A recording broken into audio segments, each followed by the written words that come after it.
Dear students, welcome to Concept Chemistry. Today we will study solubility product about the sparingly soluble salts, relation between Ksp and S, solubility product and solubility, and numericals based on solubility product. Now the solubility product, जिसको हम विलेयता गुणनफल भी कहते हैं हिंदी में, actually में solubility product होता क्या है? It is simply an equilibrium constant. ये एक प्रकार का इक्विलिब्रियम कांस्टेंट है रिलेटेड टू स्फेरिंगली सॉल्युबल साल्ट्स, जो स्फेरिंगली सॉल्युबल साल्ट से रिलेटेड होता है. अब क्वेश्चन ये उठता है कि स्फेरिंगली सॉल्युबल साल्ट किसे कहते हैं? तो sparingly soluble salt means partially soluble salts. तो इसको सिंपली डिफाइन कर देते हैं कि those salts which partially dissolve, remember partially dissolve but completely ionises. Dissolve तो आंशिक रूप से होते हैं लेकिन आयनाइज पूरी तरह से होते हैं in aqueous medium to form a saturated solution, और एक सैचुरेटेड सोल्यूशन का फॉर्मेशन करते हैं. एग्जाम्पल देखिए, यहाँ पर हमने NaCl का एग्जाम्पल लिया हुआ है. NaCl एक स्ट्रॉन्ग इलेक्ट्रोलाइट है. इस स्ट्रॉन्ग इलेक्ट्रोलाइट को जब हम वाटर में डिज़ोल्व करते हैं तो ये कम्प्लीटली डिज़ोल्व हो जाता है, यानी कम्प्लीटली सॉल्युबल होता है and completely ionizes into corresponding ions. तो NaCl वाटर में कम्प्लीटली डिज़ोल्व होकर Na+ और Cl- का फॉर्मेशन करता है. तो यहाँ पर हमने NaCl की कंसनट्रेशन 1 मोलर ली हुई है. तो सोडियम की कंसनट्रेशन भी 1 मोलर हो जाएगी और Cl आयन की कंसनट्रेशन भी 1 मोलर हो जाएगी. नेक्स्ट एग्जांपल में हम देखते हैं कैल्शियम कार्बोनेट. यहाँ पर कैल्शियम कार्बोनेट ये हमने 1 मोलर कंसनट्रेशन का लिया हुआ है, जो वाटर में पार्शियली डिज़ोल्व होता है, यानी 0.01 मोलर कंसनट्रेशन, 0.01 मोल कैल्शियम कार्बोनेट के वाटर में डिज़ोल्व हो जाते हैं and it completely ionizes into corresponding calcium and carbonate ion. देखिए कैल्शियम कार्बोनेट डिज़ोल्व हुआ 0.01 मोलर कंसनट्रेशन और ये कम्प्लीटली आयनाइज होकर 0.01 molar calcium ion, 0.01 molar carbonate ion का फॉर्मेशन करता है. If sparingly soluble salt dissolve, normally जो स्फेरिंगली सॉल्युबल साल्ट होते हैं जब ये वाटर में डिज़ोल्व होते हैं तो सैचुरेटेड सोल्यूशन का फॉर्मेशन करते हैं. It always form saturated solution and for any saturated solution must remember, for saturated solution its molarity equal to solubility. जितनी इसकी मोलरिटी होगी, कंसंट्रेशन होगी, वही उसकी सॉल्युबिलिटी भी कहलाती है. मोलरिटी को M से रिप्रेजेंट करते हैं, सॉल्युबिलिटी को S से रिप्रेजेंट करते हैं. Consider the example of silver chloride AgCl. यहाँ हमने AgCl का एग्जांपल लिया है. इसकी कंसंट्रेशन 1 मोलर है. इट डिज़ोल्व पार्शियली डिज़ोल्व होता है. कितना डिज़ोल्व होता है? 0.01 molar and completely ionises into silver and Cl- ion. तो 0.01 मोलर डिज़ोल्व होता है. सिमिलरली 0.01 मोलर सिल्वर आयन बनाएगा और 0.01 मोलर क्लोराइड आयन का फॉर्मेशन करेगा. यहाँ पर देखिए ये तो डिज़ोल्व हो गया. हमारे पास है क्या? सिल्वर क्लोराइड जो कि अनआयोनाइज्ड है, जो आयन में डिसोसिएट नहीं हुआ, और ये आयनिक पार्ट यानी ions.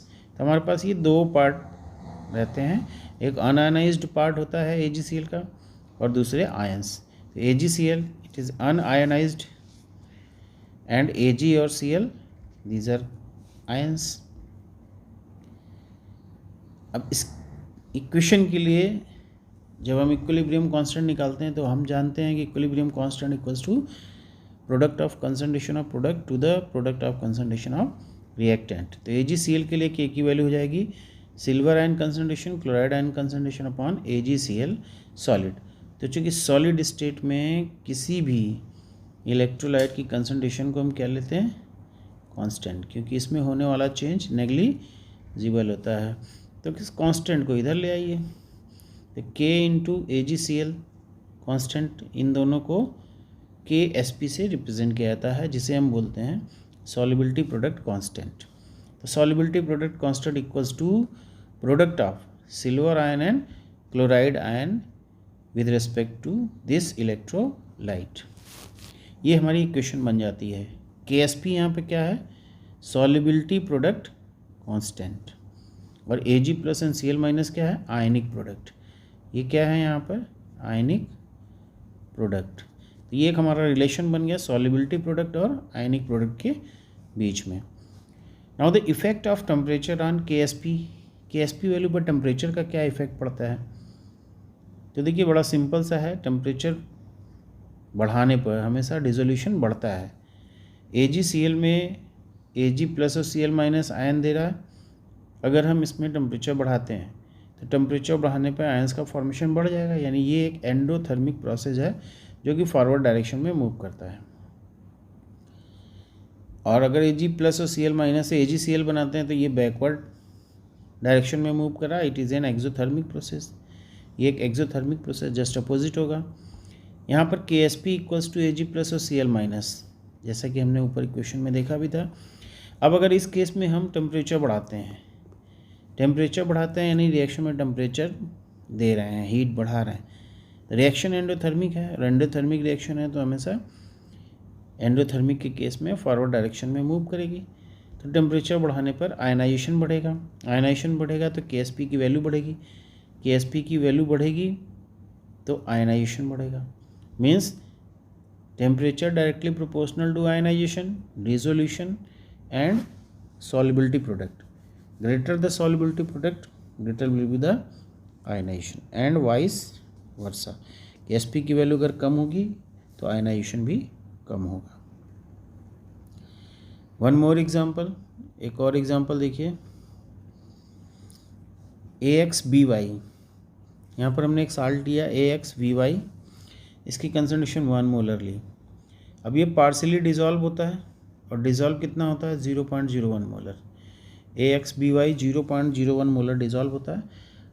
Now completely ionises into A plus और B minus ion, XA plus and YB minus. यहाँ पर X और Y ये दोनों स्टाइकियोमेट्रिक कोफिशिएंट या न्यूमेरिकल वैल्यू कहलाती है, इतने टाइम्स आयंस का फॉर्मेशन होता है। अब इन दोनों एग्जाम्पल्स के बिहाफ पर इसके लिए हम KSP वैल्यू निकाल लेंगे, A की power plus to the concentration A to the power X, concentration B to the power Y। इन दोनों इक्वेशन के बेस पर हम एक कॉमन तरीके से सॉल्युबिलिटी प्रोडक्ट को डिफाइन कर सकते हैं। और वो क्या तरीका है सॉल्युबिलिटी प्रोडक्ट को डिफाइन करने का, it is the product of solubilities या ions, product of solubilities, ionic solubilities of a sparingly soluble salt in a saturated solution at equilibrium,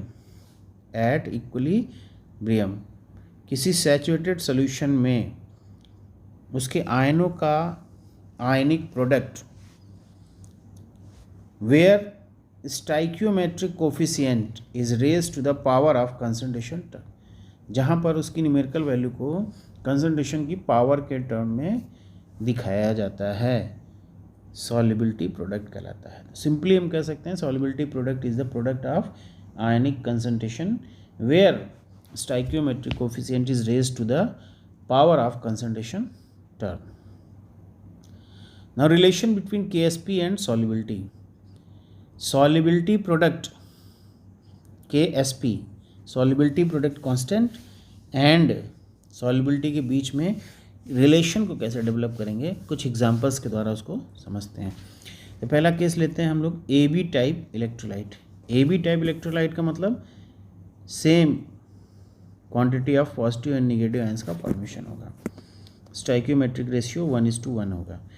calcium carbonate लेते हैं, calcium carbonate solid, concentration 0.01 molar, ionize होगा तो 0.01 molar calcium ion and similarly carbonate ion का formation करेगा। तो ये जो 0.01 है ये क्या है, it is the solubility of calcium ion and solubility of carbonate ion. तो इस सॉल्युबिलिटी को S से रिप्रेजेंट किया जाता है। KSP equals to concentration of product upon reactant. तो रिएक्टेंट सॉलिड है, ये कांस्टेंट हो जाएगा। तो ये हो गया KSP equals to calcium ion into carbonate ion. अब कैल्शियम की सॉल्युबिलिटी S है, कार्बोनेट की सॉल्युबिलिटी S है, तो KSP इक्वल्स टू हो गया S square, S equals to under root KSP। इस तरह से हमारा एक रिलेशन यहाँ पे आ गया। AB टाइप साल्ट में S equals to solubility equals to root solubility product constant. AB2 type electrolyte, दूसरा केस देखिए। AB2 टाइप इलेक्ट्रोलाइट जिसमें A और B के बीच में 1:2 का रेशियो होगा या 2:1 का रेशियो होगा। एग्जाम्पल या lead chloride. Lead chloride ionizes to give lead plus and 2Cl minus ion. तो देखिए लेड की सॉल्युबिलिटी तो S हो गई, लेकिन क्लोराइड की सॉल्युबिलिटी 2 टाइम्स है, यानी इसकी सॉल्युबिलिटी 2S कंसिडर की जाएगी। मस्ट रिमेंबर इसकी सॉल्युबिलिटी क्या होगी 2S, याद रखिएगा यहीं पर गलती होती है। 2S सॉल्युबिलिटी कितनी है इसकी 2S। अब KSP वैल्यू निकालनी है, तो concentration of lead, concentration of chloride.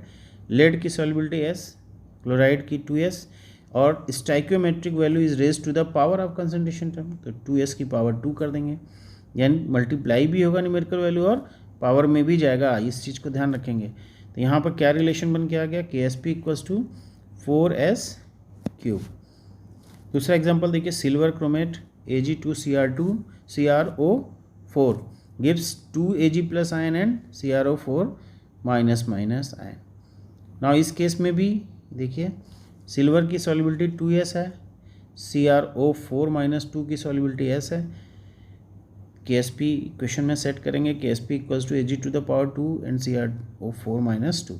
तो Ag की 2S की पावर 2 और S KSP का रिलेशन हो गया KSP equals to 4S cube. Okay, now third case देखते हैं। थर्ड केस में क्या है, AB3 टाइप इलेक्ट्रोलाइट।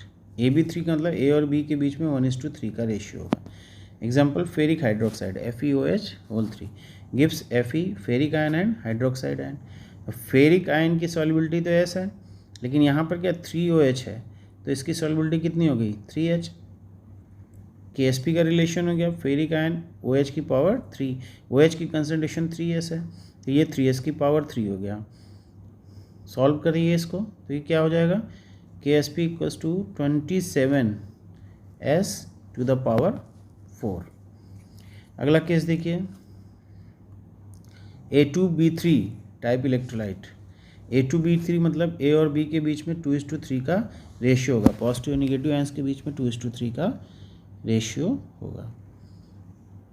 एग्जाम्पल हमने लिया aluminium sulphate Al2SO4 whole thrice solid gives 2Al plus 3+ ion and 3 sulfate 2- ion.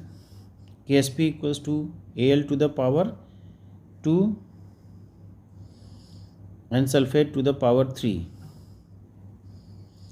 Al aluminium की सॉल्युबिलिटी 2S है, sulphate की सॉल्युबिलिटी 3S है, तो 2S to the power 2 3S to the power 3। इसको open कर लीजिए, सॉल्व कीजिए, तो ये आ जाता है आपका 4S square into 27S cube, that is KSP equals to 108S to the power 5, S to the power 5। तो इस तरह से डिफरेंट केसेस में हम KSP और S के बीच में रिलेशन को डेवलप कर सकते हैं और उसी के बेस पर न्यूमेरिकल्स को आसानी से सॉल्व कर सकते हैं। एक दो एग्जांपल्स देखते हैं न्यूमेरिकल्स इस पर बेस्ड। देखिए first numerical, calculate solubility of silver chloride if KSP equals to 9 × 10 to the power -6। Silver chloride की सॉल्युबिलिटी निकालनी है आपको, S निकालना है और KSP वैल्यू दी हुई है, तो सिल्वर क्लोराइड के लिए रिलेशन निकाल लीजिए, KSP equals to S square, S equals to under root KSP। KSP की वैल्यू पुट करिए 9 × 10 टू द पावर -6, तो S कितना हो जाएगा 3 × 10 टू द पावर -3 मोल पर लीटर। ओके, तो पहले रिलेशन डेवलप करेंगे, फिर वैल्यू पुट करके सॉल्युबिलिटी को निकाल लेंगे। दूसरा एग्जांपल देखिए, calculate KSP of calcium fluoride CaF2 if solubility is 1 into 10⁻⁻² मोल पर लीटर। यहाँ पर आपको KSP निकालना है और सॉल्युबिलिटी S की वैल्यू दी हुई है। तो कैल्शियम फ्लोराइड के लिए रिलेशन निकाल लीजिए।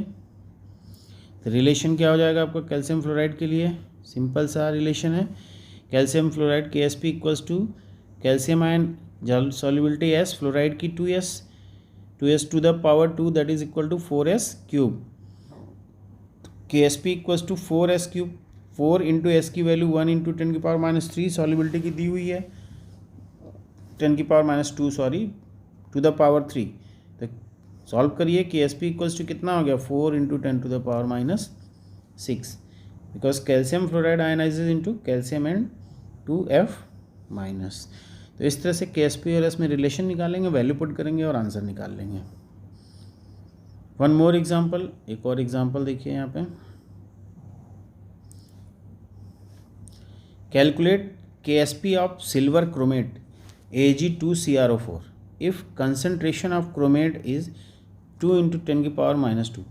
कंसंट्रेशन ऑफ क्रोमेट दिया है। कंसंट्रेशन का मतलब क्या है? यहाँ पे हमने आपको पीछे बताया था कि मोलैरिटी इक्वल्स टू सॉल्युबिलिटी, यानी कंसंट्रेशन उसकी सॉल्युबिलिटी को डिटरमाइन करता है।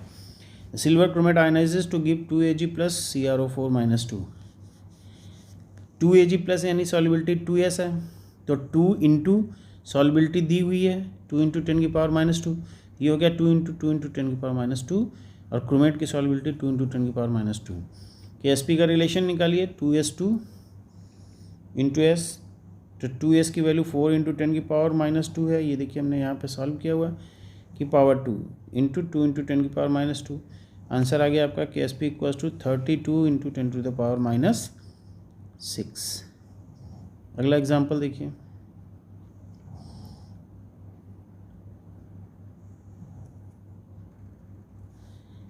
Calculate solubility of calcium fluoride in presence of 0.1 m potassium fluoride. Calcium fluoride KSP value calcium fluoride की दी हुई है 4 इंटू 10⁻⁻12। तो आपको इसका KSP दिया हुआ है, आपको निकालना सॉल्युबिलिटी, और in presence of 0.1 m potassium fluoride. Calcium fluoride एक वीक इलेक्ट्रोलाइट है और पोटेशियम फ्लोराइड एक स्ट्रॉन्ग इलेक्ट्रोलाइट है। तो कैल्शियम फ्लोराइड आयनाइज होगा तो कैल्शियम और 2F माइनस बनाएगा। KSP वैल्यू हो जाएगी calcium concentration fluoride concentration to the power 2। इसी तरह से KF कंसनट्रेशन 0.1 दी है, कंप्लीटली आयनाइज होगा तो 0.1 m पोटेशियम आयन और 0.1 m फ्लोराइड बनाएगा।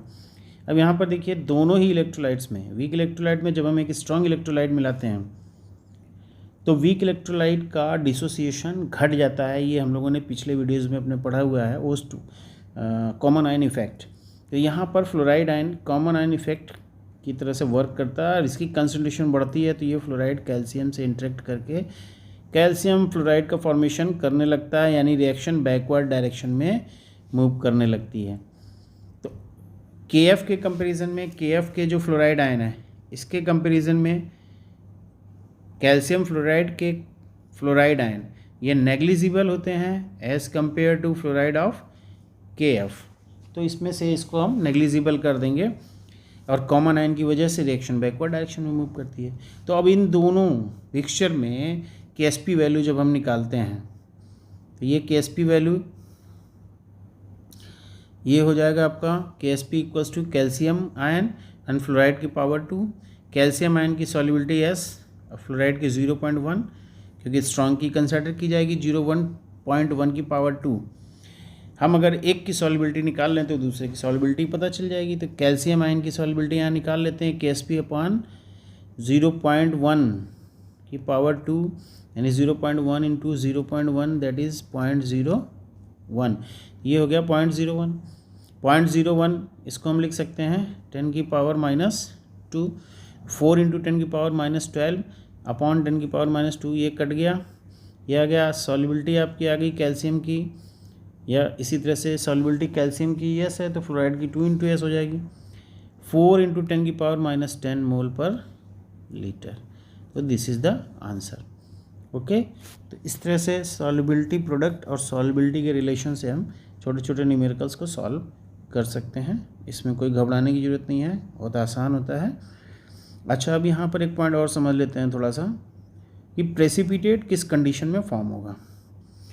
तो देखिए प्रेसिपिटेट के फॉर्मेशन के लिए हमें दो चीज़ों पर ये डिपेंड करता है, एक तो आयनिक प्रोडक्ट और दूसरा होता है सॉल्युबिलिटी प्रोडक्ट। आयनिक प्रोडक्ट यानी आयंस का प्रोडक्ट और सॉल्युबिलिटी प्रोडक्ट आयनों की कंसंट्रेशन का प्रोडक्ट KSP। तो अगर आयनिक पार्ट यानी आयनिक प्रोडक्ट की वैल्यू सॉल्युबिलिटी प्रोडक्ट की वैल्यू से ज़्यादा है, आयंस ज़्यादा हैं, तो उस केस में प्रेसिपिटेट का फॉर्मेशन होने लगता है और ये सुपर सैचुरेटेड सोल्यूशन बनाता है। इसी के अपोजिट देखिए, अगर KSP वैल्यू या आयनिक product value is less than KSP value solubility product value के, तो अगर आयनिक प्रोडक्ट कम है इसका मतलब अभी और आयंस का फॉर्मेशन हो सकता है, दैट इज़ प्रेसिपिटेट का फॉर्मेशन पॉसिबल नहीं है and this is unsaturated solution कहलाता है। और अगर ionic product value is equal to KSP value है तो no precipitation and solution is saturated solution.